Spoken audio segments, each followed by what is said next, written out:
ओम शांति। आज 22 फरवरी 2024 आज की साकार मुरली के अनमोल मधुर महावाक्य हैं। बाबा कहते, मीठे मीठे बच्चे, इस शरीर से जीते जी मरने के लिए अभ्यास करो। इस शरीर से जीते जी मरने के लिए अभ्यास करो। मैं भी आत्मा, तुम भी आत्मा। इस अभ्यास से ममत्व निकल जाएगा।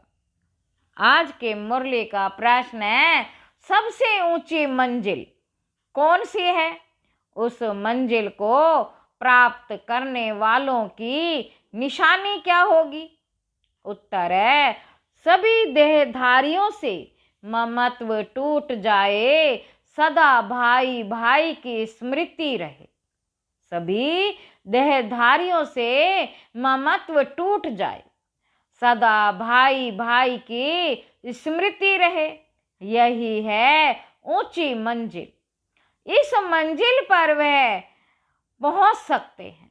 इस मंजिल पर वही पहुंच सकते हैं जो निरंतर देही अभिमानी बनने का अभ्यास करते हैं। अगर देही अभिमानी नहीं तो कहीं ना कहीं फंसते रहेंगे, या अपने शरीर में या किसी ना किसी मित्र संबंधी के शरीर में। उन्हें कोई की बात अच्छी लगेगी या कोई का शरीर अच्छा लगेगा। ऊंची मंजिल पर पहुंचने वाले जिस्म देह से प्यार कर नहीं सकते। उनका शरीर का भान टूटा हुआ होगा। ओम शांति। रूहानी बाप रूहानी बच्चों को कहते हैं, देखो, मैं तुम सभी बच्चों को आप समान बनाने आया हूँ। अब बाप आप समान बनाने कैसे आएंगे? वह है निराकार। कहते हैं, मैं निराकार हूँ। तुम बच्चों को आप समान अर्थात निराकारी बनाने, जीते जी मरना सिखलाने आया हूँ। बाप अपने को भी आत्मा समझते हैं ना? इस शरीर का भान नहीं है। शरीर में रहते हुए भी शरीर का भान नहीं है। यह शरीर उनका तो नहीं है ना? तुम बच्चे भी इस शरीर का भान निकाल दो। तुम आत्माओं को ही मेरे साथ चलना है। यह शरीर जैसे मैंने लोन लिया है, वैसे आत्माएं भी लोन लेती हैं पार्ट बजाने लिए। तुम जन्म जन्मांतर शरीर लेते आए हो। अब जैसे मैं जीते जी इस शरीर में हूँ, परंतु हूँ तो न्यारा अर्थात मरा हुआ। बाबा कहते, मरना शरीर छोड़ने को कहा जाता है। तुमको तुमको भी जीते जी इस शरीर से मरना है। मैं भी आत्मा हूँ, तुम भी आत्मा हो। तुमको भी मेरे साथ चलना है या यहाँ ही बैठना है। तुम्हारा इस शरीर में जन्म जन्मांतर का मोह है। जैसे मैं अशरीरी हूँ, तुम भी जीते जी अपने को अशरीरी समझो। हमको अब बाबा के साथ जाना है। जैसे बाबा का यह पुराना शरीर है, तुम आत्माओं का भी यह पुराना शरीर है। पुरानी जुत्ती को छोड़ना है। जैसे मेरा इसमें ममत्व नहीं है, तुम भी इस पुरानी जुत्ती से ममत्व निकालो। तुमको ममत्व रखने की आदत पड़ी हुई है। हमको आदत नहीं है। मैं जीते जी मरा हुआ हूँ। तुमको भी जीते जी मरना है, मेरे साथ चलना है। तो अब ये प्रैक्टिस करो। शरीर का कितना भान रहता है बात मत पूछो। शरीर रोगी हो जाता है तो भी आत्मा उसको छोड़ती नहीं है। इससे ममत्व निकालना पड़े हमको तो बाबा के साथ जाना जरूर है। अपने को शरीर से न्यारा समझना है। इसको ही जीते जी मरना कहा जाता है। अपना घर ही याद रहता है। तुम जन्म जन्मांतर से इस शरीर में रहते आए हो, इसीलिए तुमको मेहनत करनी पड़ती है। जीते जी मरना पड़ता है। मैं तो इसमें आता ही टेम्परेरी हूँ। तो मरकर चलने से अर्थात अपने को आत्मा समझकर चलने से कोई भी देहधारी में ममत्व नहीं रहेगा। अक्सर करके किसी ना किसी का किसी में मोह हो जाता है। बस उनको देखने बिगर रह नहीं सकते। यह देहधारी की याद एकदम उड़ा देनी चाहिए, क्योंकि बहुत बड़ी मंजिल है खाते पीते जैसे कि इस शरीर में हो ही नहीं। ये अवस्था पक्की करनी है, तब 8 रत्नों की माला में आ सकते हैं। मेहनत बिगर थोड़े ही ऊंच पद मिल सकता है। जीते जी देखते हुए समझें कि मैं तो वहां का रहने वाला हूँ। जैसे बाबा इसमें टेम्परेरी बैठा है, ऐसे अब हमको भी घर जाना है। जैसे बाबा का ममत्व नहीं है, वैसे हमको भी इसमें ममत्व नहीं रखना। बाप को तो इस शरीर में बैठना पड़ता है तुम बच्चों को समझाने लिए। तुमको अब वापस चलना है, इसलिए कोई देहधारी में ममत्व ना रहे। यह फलानी बहुत अच्छी है, मीठी है, आत्मा की बुद्धि जाती है ना। बाप कहते हैं शरीर को नहीं आत्मा को देखना है। शरीर को देखने से तुम फंस मरेंगे। बड़ी मंजिल है, तुम्हारा भी जन्म जन्मांतर का पुराना ममत्व है, बाबा का ममत्व नहीं है। तुम बच्चों को सिखलाने आया हूँ। बाप खुद कहते हैं मैं तो इस शरीर में नहीं फंसता हूँ, तुम फंसे हुए हो। मैं तुमको छुड़ाने आया हूँ। तुम्हारे 84 जन्म पूरे हुए। अब शरीर से भान निकालो। देही अभिमानी होकर ना रहने से तुम कहीं ना कहीं फंसते रहेंगे। कोई की बात अच्छी लगेगी, कोई का शरीर अच्छा लगेगा, तो घर में भी उनकी याद आती रहेगी। जिस्म पर प्यार होगा तो हार खा लेंगे। ऐसे बहुत खराब हो जाते हैं। बाप कहते हैं स्त्री पुरुष का संबंध छोड़ अपने को आत्मा समझो। यह भी आत्मा, हम भी आत्मा। आत्मा समझते समझते शरीर का भान निकलता जाएगा। बाप की याद से ही विकर्म भी विनाश होंगे। इस बात पर तुम अच्छी तरह से विचार सागर मंथन कर सकते हो। विचार सागर मंथन करने बिगर तुम उछल नहीं सकेंगे। यह पक्का होना चाहिए कि हमको बाप के पास जाना है जरूर। मूल बात है याद की 84 का चक्र पूरा हुआ, फिर शुरू होना है। इस पुरानी देह से ममत्व नहीं हटाया तो फंस पड़ेंगे, या अपने शरीर में या कोई मित्र संबंधी के शरीर में।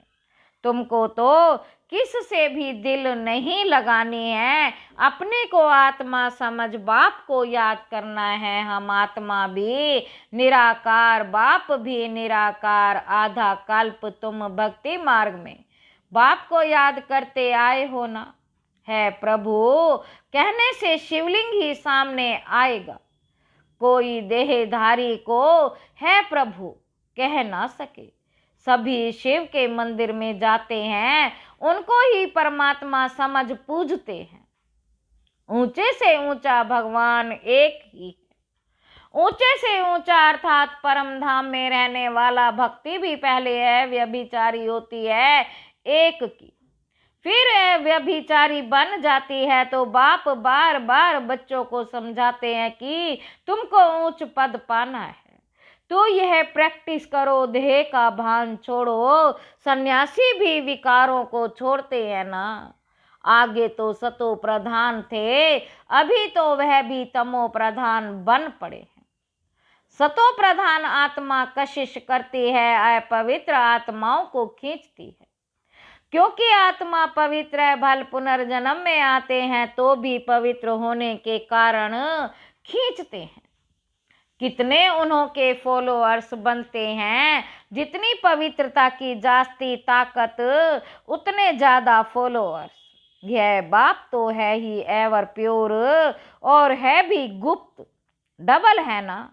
ताकत सारी उनकी है, इनकी ब्रह्मा की नहीं। शुरू में भी तुमको उसने कशिश की, इस ब्रह्मा ने नहीं, क्योंकि वह तो एवर प्योर है। बाबा कहते तुम कोई इनके पिछाड़ी नहीं भागे। यह कहते हैं मैं तो सबसे जास्ती पूरे 84 जन्म प्रवृत्ति मार्ग में रहा, यह तो तुमको खींच ना सके।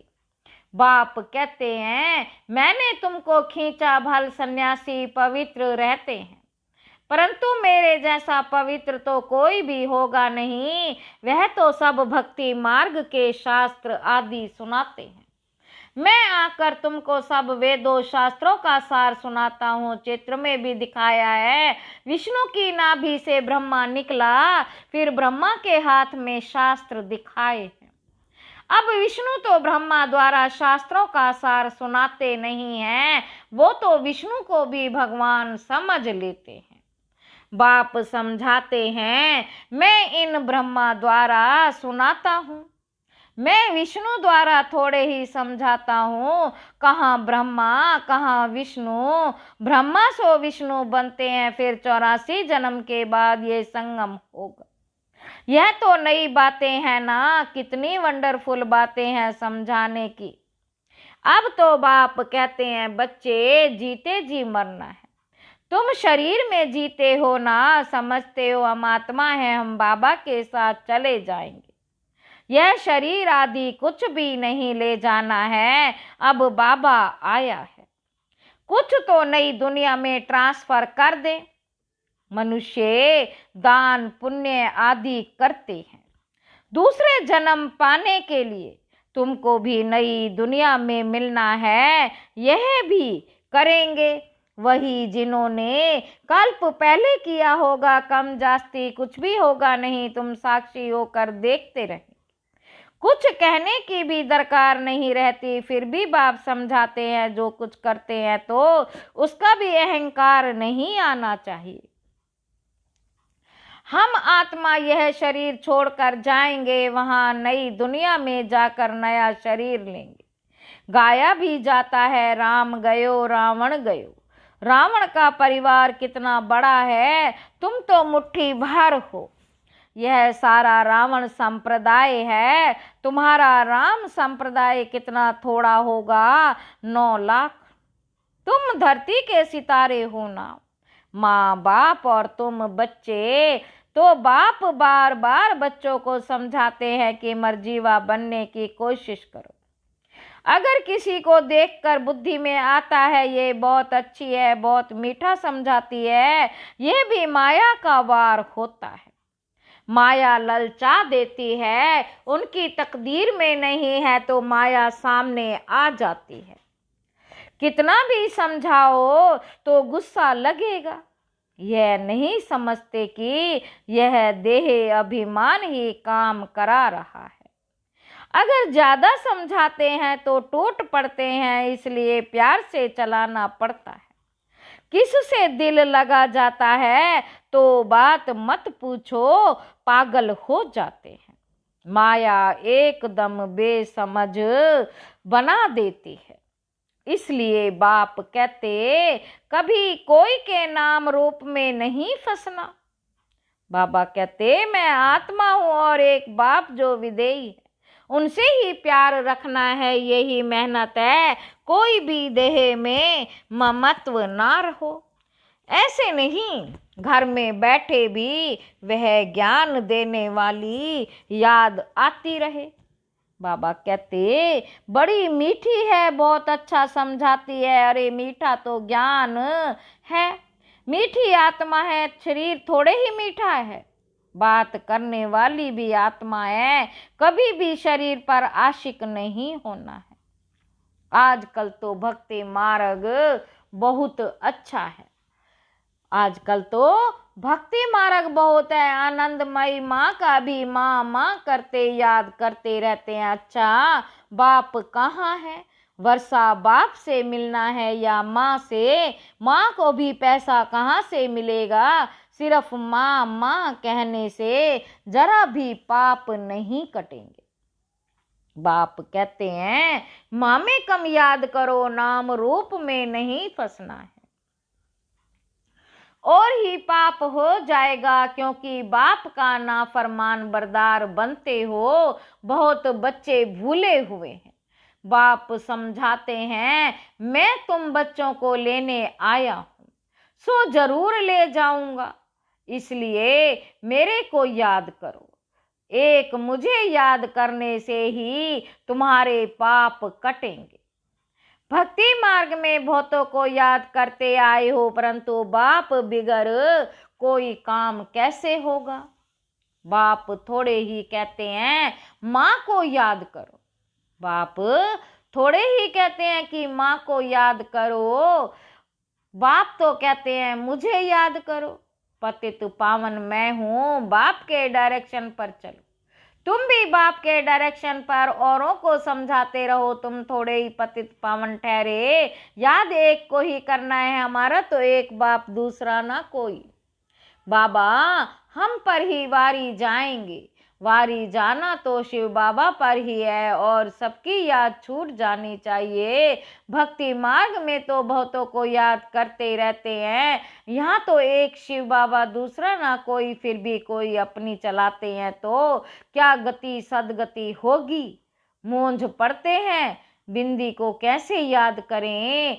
अरे तुमको अपनी आत्मा याद है ना कि मैं आत्मा हूँ, वह भी बिंदी रूप ही है, तो तुम्हारा बाप भी बिंदी है।